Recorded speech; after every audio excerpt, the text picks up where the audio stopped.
Bonjour à toutes et à tous, aujourd'hui on se retrouve pour faire le débrief et la critique de la saison 3 de La Casa de Papel. En effet, sortie hier sur la plateforme de streaming de Netflix, cette nouvelle saison nous remet dans l'ambiance de la bande du professeur. Avant de faire une critique assez vaste de cette saison, je tiens à vous dire que cette vidéo contiendra des spoils, donc si vous n'avez pas vu la saison, que ce que je comprends parce qu'elle est sortie que hier, je vous conseille d'aller la voir et de revenir plus tard sur cette vidéo et d'exprimer dans les commentaires votre avis. Si vous vous rappelez bien, à la fin de la saison 2, les protagonistes principaux de l'histoire se divisaient après être sortis de la fabrique de la monnaie et du timbre. Pendant les deux premières saisons, il y a plusieurs morts qui affectent l'équipe, même dans le futur, donc dans le présent de la saison 3. En effet, à plusieurs reprises dans la saison, on aperçoit des références aux anciens personnages, comme la scène de danse lors de l'anniversaire de Monica, la musique qui est présente en fond correspond à celle jouée pendant le repas lors de la préparation du premier braquage par le père de Denver. Je pense que la scène qui joue le plus sur les souvenirs, c'est lorsque la bande est réunie dans la maison du professeur pour se réunir pour faire échapper Rio. En effet, ils parlent tous deux des erreurs qu'ils ont commis et qui ont, à cause de ça, certaines personnes sont mortes. Je trouve que dans cette nouvelle saison, les scénaristes ont su se réinventer sur les différentes manières de tromper la police.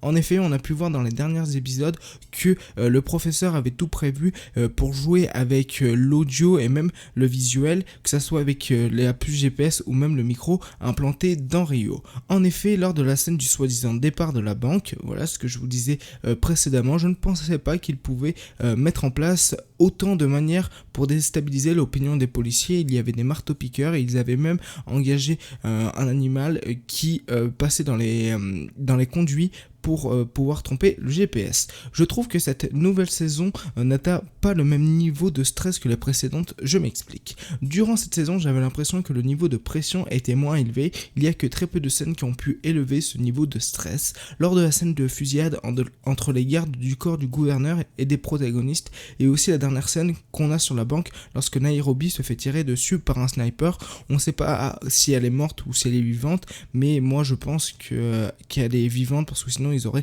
directement tiré dans la tête. Pour finir sur cette critique rapide, car des personnes sur YouTube sont plus compétentes que moi là-dessus, j'ai trouvé que cette saison est moins marquante que les dernières. Je m'explique. Lors des saisons précédentes, on avait une musique marquante et même des situations marquantes. Quand je parle de la musique marquante, je parle bien sûr de Bella Ciao, que tout le monde a connu, tourné à sa façon, etc.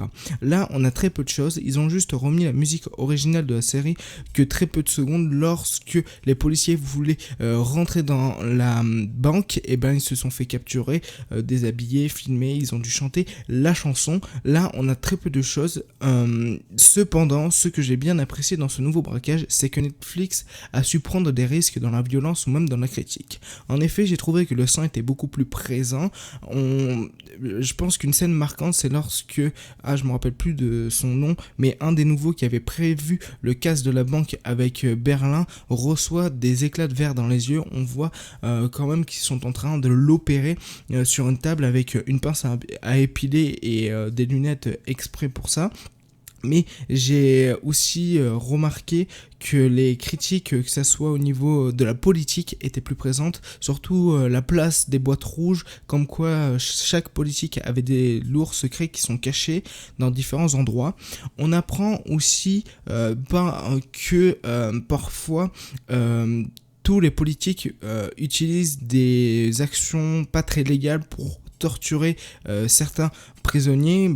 C'est le cas de Rio, comme on a pu le voir.